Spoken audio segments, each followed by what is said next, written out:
Adil Gülbanım bilan to'y qilgandan keyin mast bo'lib qoldimi, ko'ni ishlarni tang otquch tagab, urib tillash orqali dardini chiqaratdi.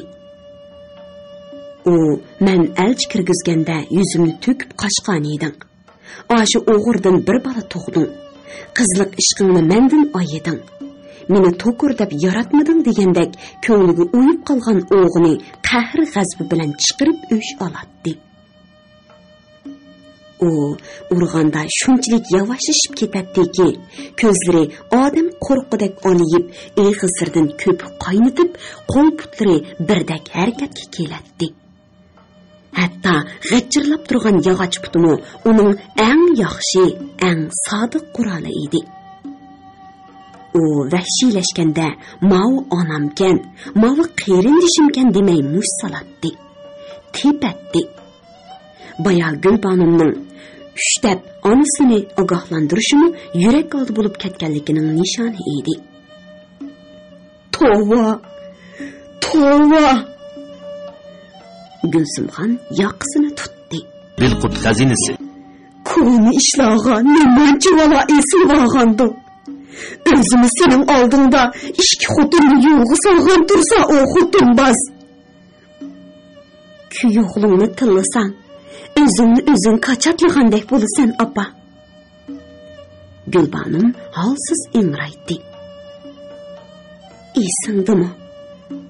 Adiljon o'z yurtligimiz, g'uljilik taranchi, qashqarliklardan o'lik ortiq deginim. Ras ko'rdim. O'liki ming ortiqkan. Bu qamcha Gulsumxonning naq yuragiga tegdi. Ras emasmi? Anzar qizning qanchalik hurmat izdini qildi. Asirdi, tapaladi. Xuddi kichik boladek arkiltib ruhini ko'tardi. Bu Gulsumxonga soatrashning aynigidek aniq tursa. O'zi shuncha haqoratlik tillar bilan g'ururiga tig' urganda, u nima qilib javob yondirdimi? Yo'q. Voy darding-ay. Gulsumxon o'zini paylamay shiltin etib, bir oq ko'ngil yigitni nemishqimi ranjitgan bo'lg'aydi. Qizining ko'rayotgan kunlarini bilib tortib qolsa, Anzar Gulsumxonni nima deb o'yla? Nimalarga o'xshda?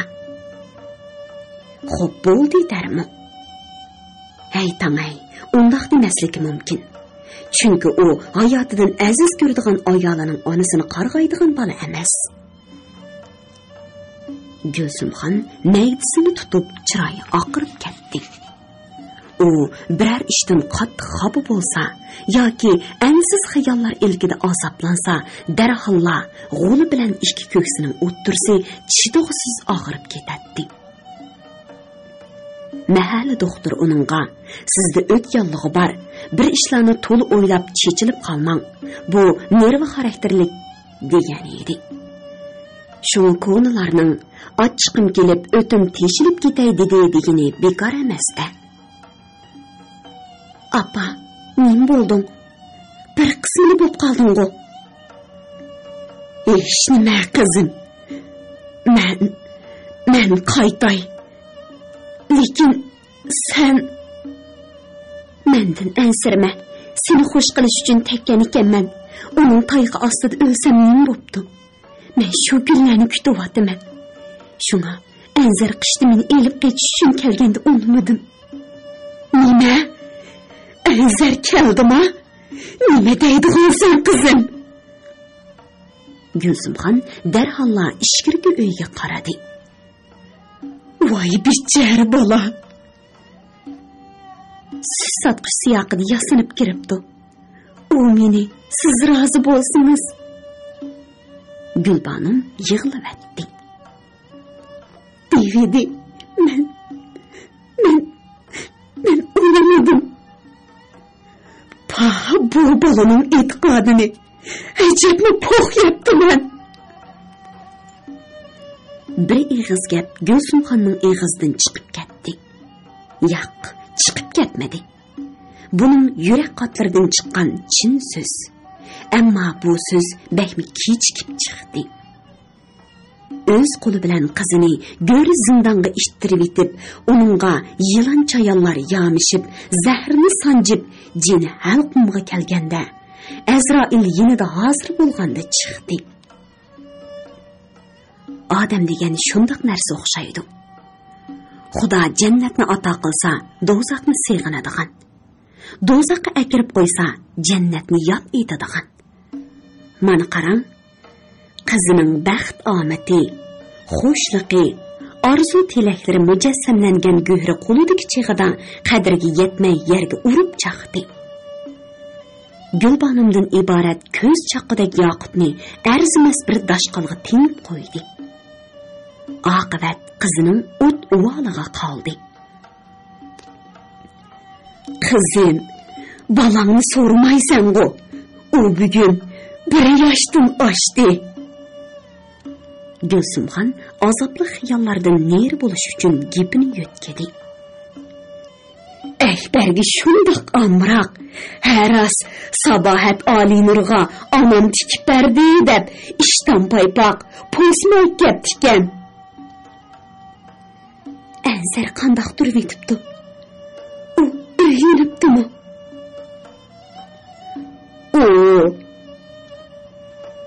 Qizining jarohatini tatalab qo'yishdan ansirgan Gulsumxon darmahal gap qila olmadi. Zodining bo'pti, degina. Sabohatning deb berishicha, u onasidan ranjib, ko'liga kirib ketibdi. Bu qishda bo'lgan ishkan. Bildim. Gulbonim nechchida yig'ladi.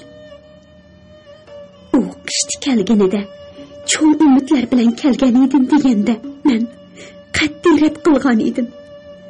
Shuningdan keyin uning umidlari ko'pik aylanib ketib qolgan. Kassanmi bo'ptikan qizim? Bu kunlarga qolmas edim. Qo'risoqdagi balam bilanmi?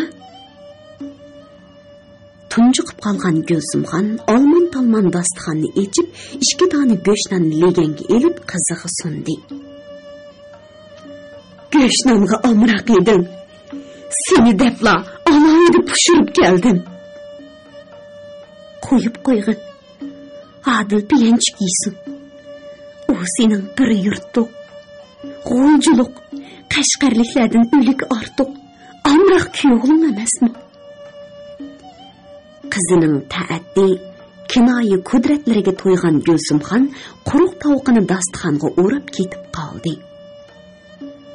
U ta shaharga kirib, uyiga yetib borguncha pushaymonlik, o'kinish, azobli xiyollardan neri bo'la olmadi. Gulbonimning tortayotgan kunlari yurak zidisi bo'lib, ochiq-tilliq bo'lib qolganligi, butun umidlarini dafn qilgan tushkun holati ko'z oldiga kelishi bilanla o'zini qo'yar joy topolmaydi. Amal qancha? Chiqqan ko'z o'rniga tushmas degan gap bor-ku. Endi keyingi qismat ko'rinishlariga alayhminulloh demakdan boshqa chora yo'q. Gulsumxon uyga kirganda budruq qo'llarini chiqarib olgan Olinur bo'shikda yotibdi. U inishib pashmat chaynab yegizayotgan Akbarning yuzlarini silab tatilab, nimalarnidir deb qo'ng'iraydi. Akbar davomli pashmat chaynab yegizib, ko'tirib o'ynatib, bo'shikni tavirtib o'gitib qo'yg'ashqa Olinur viliqlab ko'latdi. Go'ldab Akbarning og'ziga kichik barmoqlarini tiqatdi. "Balam, pashmat yegizma. Issiq kelib og'rib qolmasin," dedi Gulsumxon tilikam tuk Akbarga. "Men ketgandan keyin yig'lab avor qildimi?" "Appa, men dasni tank qilib ursam, u yig'ladi." Akbar do'konga echib olgan kichik eshikdan mashchilik do'koniga chiqib ketdi. Gulsumxon Olinurni ko'rpaga yotqizib qo'ygandan keyin ko'tik bilan sho'makni pokiz yuyib, shamolga selib qo'ydi. höl bo'lib ketgan latalarni dasqa silib yuvdi. Ondan böşünün qo'l tartqu, ko'rpa, yostiqlarini ratlab tayyor qilib qo'yib, kashlik tomoqqa tutish qildi. Ali Nuri soskisini imib, ko'rpa ustida putlarini o'ynatmoqda edi. Kashlik tomoqdan keyin Gulsumxon Ali Nurga kechada yegizadigan bulmoqni etib, qozondagi yarim qaynoq suvga qochini chilab, tuvoqni yepib qo'ydi. Bundaqda bulmoq suvib qolmaydi. Akbar mashchilik do'kkanidagi karvatida yetib qoldi. Baygulga chiqib kirgicha yerib qolgan Gulsumxonmi patli uyquga ketdi. U sahar qorong'uligida turib, Ali Nurning bulmoqini yegizib, imizgida sut emitdi. Bu ish odatga aylang'achqimi, Ali Nurmi naq shu vaqtda uyg'onib, gungrab yotadi yoki mirqirab yig'laydi. Gulsumxon uni beshikdan yeshib, ostini bir quruqdab qayta tangandan keyin patli uxlab qoldi. Gulsumxon muhit asrash ishchilarining kiyimini kiyib, chig' supurgisini murisiga salgan holda madrasaning oldiga kelganda hamrohi Robiyam ishini boshlavatdi. Ular birlikda supurib, ahiltini harvaga elib to'shadi. Bargan siri tangmi so'zilib, kun chiqish taraf o'tqashda qizarmoqda edi. Gulsumxon garchi shartildib yer supurayotgan bo'lsa-mu, kallasida ansiz xiyollar qaynimi pirqiraydi. Gulbanimning uning tayiqi ostida o'lsam nim bo'pti. Men shu kunlarni kutyapman degan so'zlari uning yurak jigarlarini ziqqa o'tkazib, qo'qasti tutgandek bo'ldi. Shundaq qoidi yo'sulliq, yuzi tuvan, gap so'zlari siliq, odamning dardiga yetadigan qizi bir aroqkash mal'unning qo'lida tugishib ketarmi? Texi hadisi bo'lgan dajjal degan xotinni urib boshqiramdi, silab siypamdi, o'zining ishi deb o'g'liga yal berib kushkurti vassa. Xotin ishiga xonni aralasholmaydi deyish orqali oldiga tug'on silvassa. Zodi qandoq qilg'uluq? To'g'ri. Gulsumxon tayoq to'qmoqning, dumba tepikning dardini bo'ldi degich tartgan. Albatta, tutunning ochiqini mo'ri biladi. Endi bu onadan qiziga udum bo'lib qolarmi? Bas, bu yerda udum-pudum deydigan ko'ni aqida mavjud emas. Qizini oshkora o'tqa tashlagan o'zi. Qizining nam amali o'ziga 5 qo'ldek oyon turib, uning tanlagan yo'liga, loyiqiga nemishqa qarasanigandi. Ah, Xudo. Aşı yavaş qizimni o'z panohingda saqla. U texi yosh emasmi? Arzu armonlarga qanmagan bir notavon. Tuyuqsiz Gulsumxonning ikki ko'ksi orliqiga birovlar to'mir tirnoqlarini tiqib qamonlagandek yo'l chetiga yiqildi. Uning gajgisimi chidovsiz darajada telib og'irmoqda edi. Darhol yetib kelgan Robiyam qo'l harvasiga chapinni yeyib selib, uni ko'tirib yotqizdi-da o'z uyiga akatdi. Chunki uning qo'rosi Baytulloh ko'chasidan o'dinlab chiqqanda birdamgina yetib borg'ili bo'ladi. Robixonning qo'rosi kichik bo'lgani bilan pokiz, ko'rkam edi. O'yining ishkiyan o'diniga ko'tirib selingan uylarning oldi 3 tarafga bo'y tartgan tol bo'ston bo'lib, qiymi shatliq peshayvonlarga soy tashlab turadi. Peshayvon to'riklari, ishik, dariza romlari havoring sirlanganlikdan kishiga ozodlikni his qildiradi. Rabiyan Gulsumxonni yo'lab pallam-paylardan taraqlab chiqdi-da, udundagi yerlik pasonda jab to'lgan uyga akkirdi. Ham gilam ustiga qo'sh ko'rib selib yotqizdi. Andin darhol qizdiq choy damlab Gulsumxonga ichkizdi. 2 piyola choyni ichib, ham bir burda yumshoq to'qashni yeb, xelili asliga kelgan Gulsumxon pay yostiqqa jaynaklab o'ltirdi. Rabiyam bulundagi aynaklik ishkapdan uşaq oq tabletkidan 2, seriqdan bir tal oldi. Әттеген u Gulsumxonning chiroyiga birli qarab, ko'nglining joyida emasligini bilib bo'lgan edi. Ishga tushgandimi, odatdagi kunlardagidek shamol uchirib ketmasin, ovu dövlaglik axlatni elib eting. Rabiyam, eringiz Urumchidan qandoq raxtlarni aytgapti. Ömerjonning o'qit qandoq degan savollarni so'ramay, un-tunsiz yer supurdi. Keyin birdilla maydisini tutib yiqildi. Shu chaqdala uning o'tkisili borligini bilib bo'lgan edi. Chunki o'zini ochiqni to'la ichiga yutqashqa, biror ishdan xafa bo'lsa yoki chechilib qolsa, darholla o'tib bearam qoladi. Gulsumxoda, sizda o'tkisili bor ekan, dedi Rabiyam do'rni uning olqonlariga to'kib. Qani, ichib eting. Siz qandoq bilasiz? Ko'chada bundoq bo'lishim birinchi qatim tursa. Voy jinim hada, dardini to'la tortib qoqbash bo'lib ketdim. Rabiyam tomoq jo'sini qo'yib tatliq turim tizdi. Gilas ham tog' molinisi murabba xunjillarini akkaldi. Menni sizga o'xshash ochiq yutaverib, o'tkisili bo'lib qolgan. Kesilini naq topgan Rabiyamga hayron bo'lgan Gulsumxon mahalla doktorining deganlarini o'ylab turishi uyga 3 yoshlik bir o'g'il bola kirib keldi. Uning qo'lida chiqqa o'tkazilgan xo'roz kamput bor edi. Bala odamning omroqligini keltirgudek o'moq bo'lib, yuzlari sut qo'yib yoqqan to'qashdek oppoq. Qo'ng'ir yumshoq chochlari bo'jg'ur, qosh ko'zlari to'kilib turardi. Rabiyamning 18 ga kirgan qizim Lahal buvi Urumchiga o'qishga ketdi. 16 yoshli kichik qizim Johar buvi to'liq o'tir maktabda o'qiydi deganimi 3 yil bo'lib qoldi.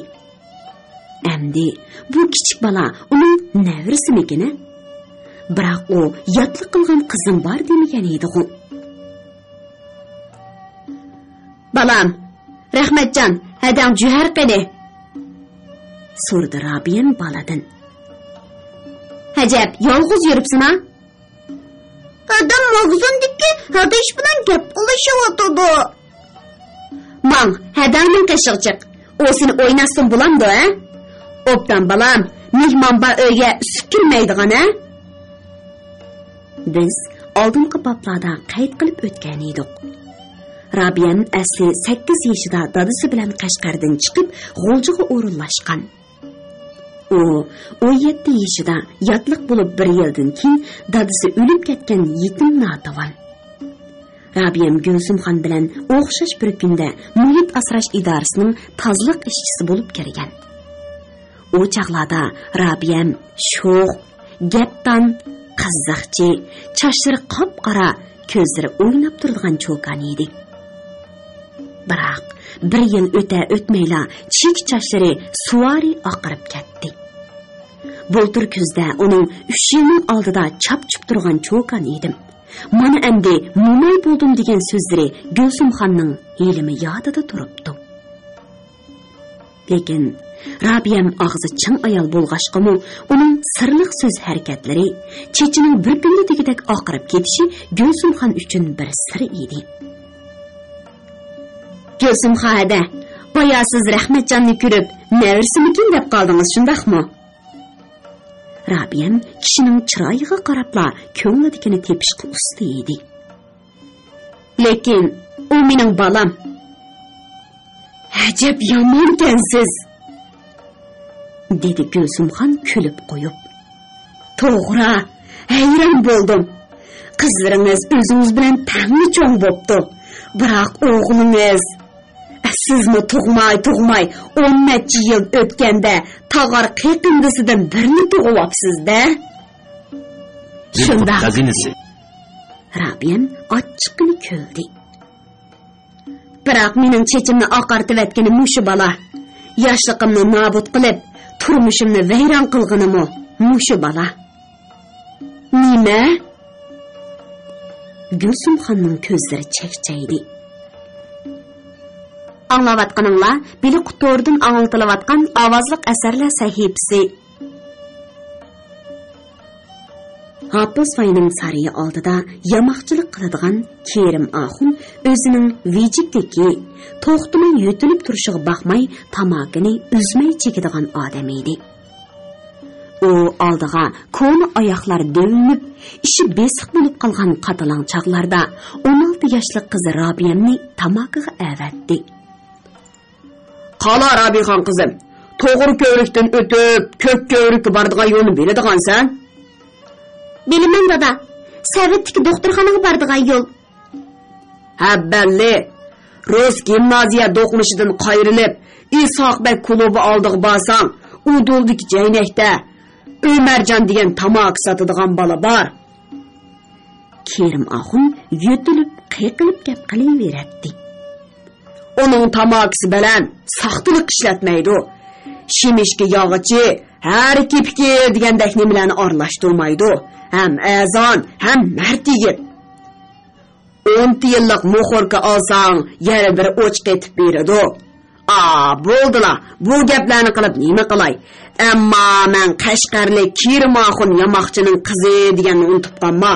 Men uning bilan ko'ri cho'pat, haras, ko'p pavazdan ozroq aralashtiribsan-a? Voy xudoyim dada, 20-30 yillik tamak oldiganga shuncha ola gap ketamda, bir tag'or gap qiladi ekansan. Robixon 2 qatim tamaki olg'ili berib, Ömercan bilan ishpash tartishib qoldi. 18 yoshlar atrofidagi bu yosh tamakichi, ustixini chiroyli, oppoq, rangi ruxsari pokiz, qo'shma qoshlari qog'i piyda qop-qora, chas yuzlaridan, cho'ng ko'zlaridan xushpe'illiqi yelinjab turgan chaqchaqchi bola edi.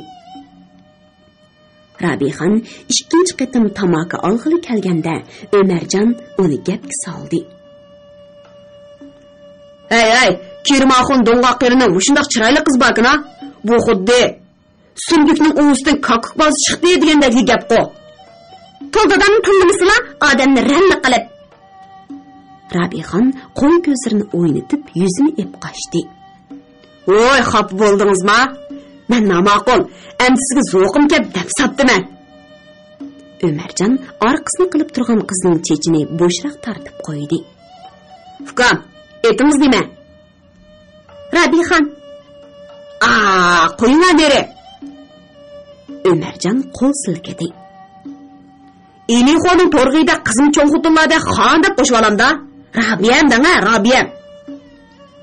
Ashundoq desam bo'ladimi? Bu ism o'ziga yiqib qolgan Qashqarlik qiz qoqoqlab kulyapti. G'alit turmasmi? Nimaga g'alit turdi ekan? Qirg'anda xonni qo'shib olsangizmi, o'lgursiz xon qiz. Men degan qirmayman toza. Oho, jonga turik bo'lasiz. Bo'lsin, mendek odam bo'la. Ömercan Robiyamga mahliya bo'lib qoldi.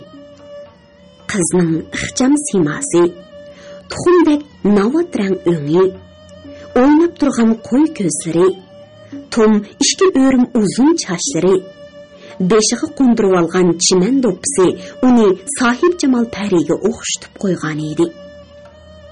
Bo'libmi uning qiliqi Ömercanni o'tdan elib suvga, suvdan elib o'tga tashladi. Birer chaqchaqni anglamayla murillarini qiqib, yer tepib, orqasini qilatdi-da, yana asta yerim qayrilib ko'z qaqatdi. Qiqib bo'libla alqonlarida yuzlarini to'sib oladi. U alqonlarini tushirganda Qashqar onlarda qizargan ko'zlari kulib turgan holatda yer beqib turadi. Ömercan ichida "Tova, odamning ko'zi gap qiladi-ku-na?" deydi. Shuningdan tartib Ömercan Robiyamning yo'liga qaraydigan bo'ldi. Ko'chada ketayotgan qiz-cho'konlarga talmirib, o'xshitib baqatdi. Xulqi jonni oladigan qizning qarisimi ko'rinmaydi. Oxir bir kuni tamakiga kelgan Robiyamning orqasidan ko'rinar-ko'rinmas minib, Kerim Axunning yamoqchilik qiladigan o'rnini ko'rib oldi. Hafiz bayning sarayı yo'lning so'l qantida bo'lib, Udulla Baytulla madrasining mihrab shaklli qo'vuq ko'rinib turadi. Qo'vuqning biqinida nag'irxona bor edi. Rabiyamning oyog'i selikkan siri Ömerjonning oyog'i chiqdi. Pat-patla Baytullaning oldiga berib, Kerim Axunning ish o'rnini kuzatdi. Shu vaqtida Rabiyam dadisiga tamoq akilatdi. Bir kuni u bekorlangan chinini dasturxonga o'rab, Nag'irxondan o'tishi Ömerjon yerdan ungandekli paydo bo'ldi. Cho'chib qargan qiz yaltida qarab ko'zlarini ep qochdi-da, qizirib ketdi. Rabiyam, sizga deydigan gapim bor edi. Ömerjonning ko'risini qiladigan chaqchiqi yo'q edi. Shunga xoliroq biror joyga borsak. Bizning uyga bormi? Uyda mendan bilak odam yo'q. Ularning uyi suv darvoza qayriladigan do'qmishdi edi. Ancha cho'ng bo'lmagan ho'ylada ko'nliqdan yiqilib tushayli degan ikki eg'iz uy bo'lib, tal bo'ston yoki biror tip olmami ko'rinmaydi. Uy ichimi ko'ni kiyiz, tamga tortilgan zadavol bilan ko'rimsiz ko'rinadi. Bir bo'lingda yotgan ko'rpalar tiziqliq turadi. Chay qilaymi? Tartinib so'radi Rabiyam. Xo'jalik degan chaydiz ulab beradi. Bo'ldi, chay qilma. Ömerjonning chaqchaq kulkinlari nagidur yo'qolgan edi. Mundaq ishdi.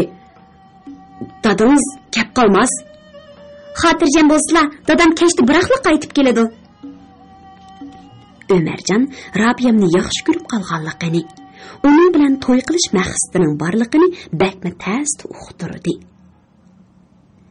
Chin suyish odamning tilini lol qilib, o'zini g'aj qilib qo'ydigan o'xshaydi.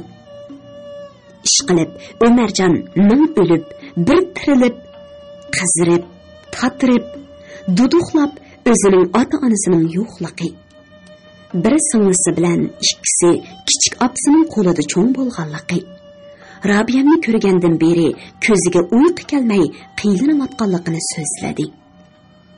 Ammo Rabiyam eshik tapsida ta'tir qarab, uzungacha undamay turdi. Dunyolikda yolg'iz bir dadamda qolisizlar. U hozirgacha meni Qashqarlikka berman deb kelyotdi. Dedi Sadda Rabiyam tüptüzle qilib. Shunga dadam bilan so'zlashsizlar. Dadingiz bilan so'zlashaman, ammo o'zingiz nima deysizkin? Mening maylim bor, lekin qo'rqaman. Nimadan qo'rqsiz? G'oljilik degan dumig'i ustun haq. Yerim yo'lda aman bo'lsa xinim deb yuzsizlik qilishdan yanmaydi. Men qasam qilib beray, non dasab beray, Qur'on tutib beray. Ömerjon shu kundan boshlab Kerim Axunning piyiga tushdi.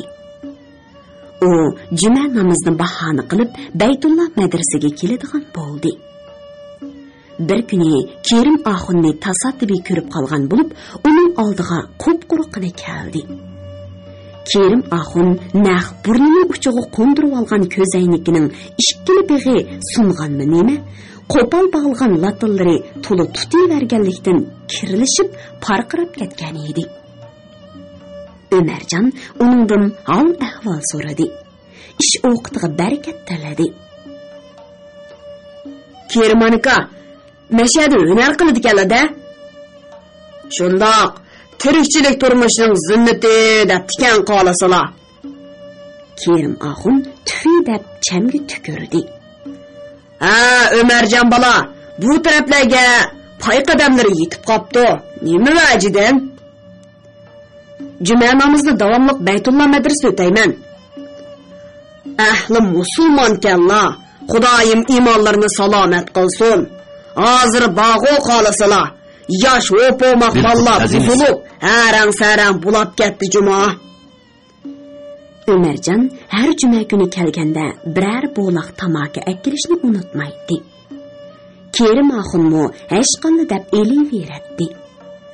uchrashish quyuqlashgan seri suhbatmi cho'nqurlashib, ba'zida biror osh pishimgacha mung'lashib ketadi. Bir qatam Ömerjon Rabiyaning nihoyat yaxshi qiz ekanligini maqtab, Kerim Oxunni xush qilavatdi. Ham bundaq yaxshi qizlarning Xudoyim baxtini bermas bekor deb maqsadga yo'chiq ochdi. Ondan biror loyiqi yo'qdi deb chekib ko'rdi.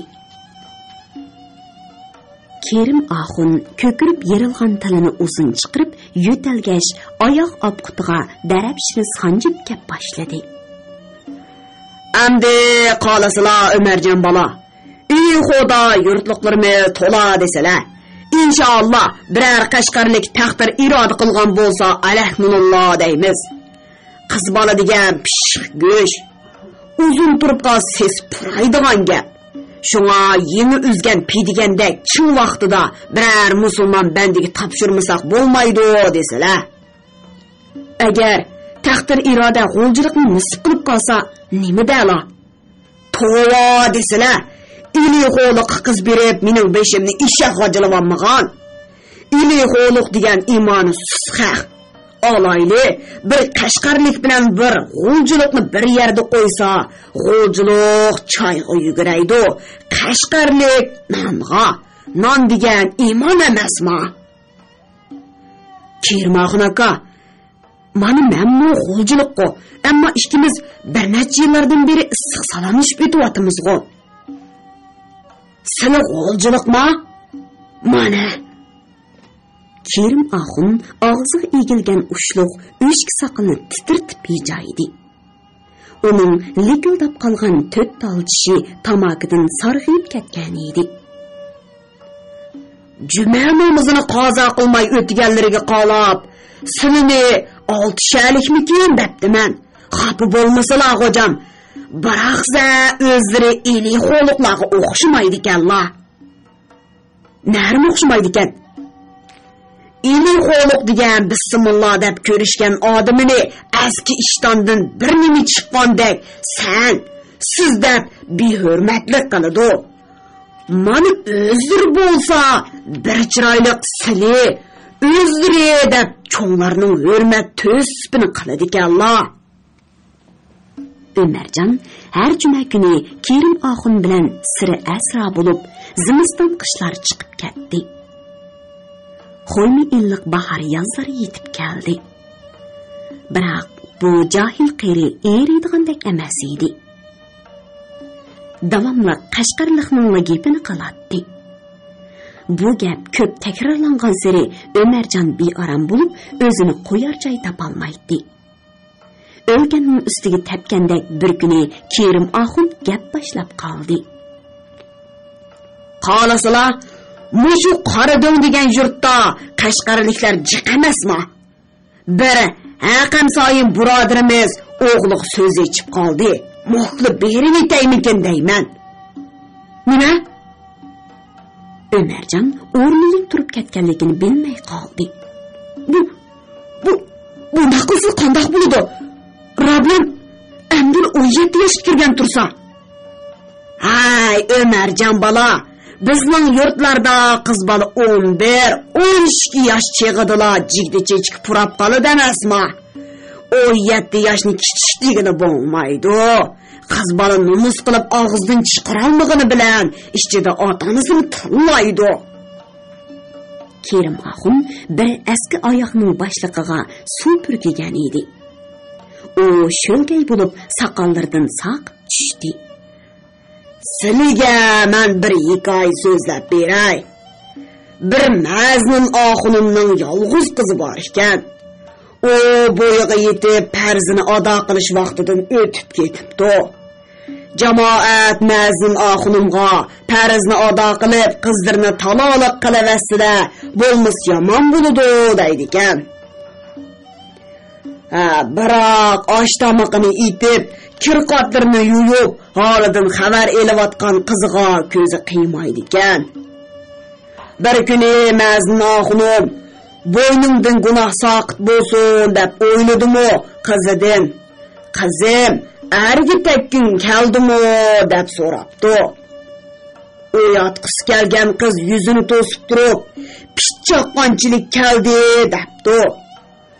Mazdin oxunim pit chaqqanchilik kelgan bo'lsa, hech qancha kelmabdi deb bahramon yurgidak.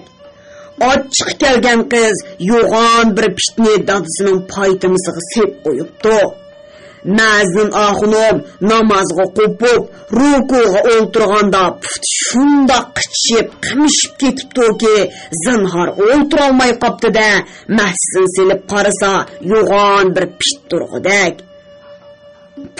Pah debdi Mazdin oxunim. Pit mushundoq chaqadigan bo'lsa, qizimning xeylidek ergitakisi kapdi deb tanoliq qilib yetibdi-ekan. Ömercan oljigan qerining so'zlaridan na kulishini, na xafa bo'lishini bilolmadi. Shundaqdami u Robiyamdan ayrilib qolishdan ansirab turardi. Biroq Kerim oxun xir qilib o'zining gapidan o'zi mazza elib kulmaydi edi. Bu may bayramining harp kuni bo'lg'ashqa hamma idora jamiyat maktablar ishik oldinlariga har xil zinnat bayroqlarini qadab, lozinkalarni eslatdi. Ömercan atsi Robiyamni boshlab chiqib, qaynam bozorlarni aylantirdi. Quliqidagi ko'k munchoqni elib etib, sovet halqisidan birini selib qo'ydi.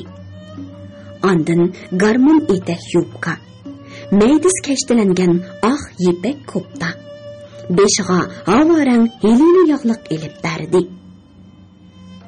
Tushlik tomoqni oshpazolda yeyishdi. Ular paranglashqash, oli yeshil zinnatlangan Van Qodir beg'iga bordi-da, buk akatsiya ko'chatlari orasiga sho'ng'adi. Qiz umrida noil bo'lmagan tomoshadan ham sovg'atlardan to'liq xushal edi. Ömercan uningdan o'tari xushal deb qiladi. Qarang, Xudoyimning taqdiri bilan Qashqarning bir qism gulini bu Eli daryo vodisiga rizq so'rab ketdi. Ömercan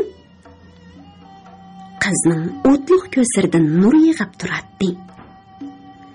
Agar dadam unamay qolsa, elib bergan sovg'atlarni elib olamla? Undaq nomardlikni Xudo yo'latmasin. Biroq sizni olg'inim olgan. Agar dadangiz qo'shilmasa, sizni ep qochaman. Voy Xudoyim, dadamning devoniga bersin qo'shmayman. Qiz yolg'on aytib aldashni bilmaydi. Qochadiganga men g'uljilik qiz bo'lmasam.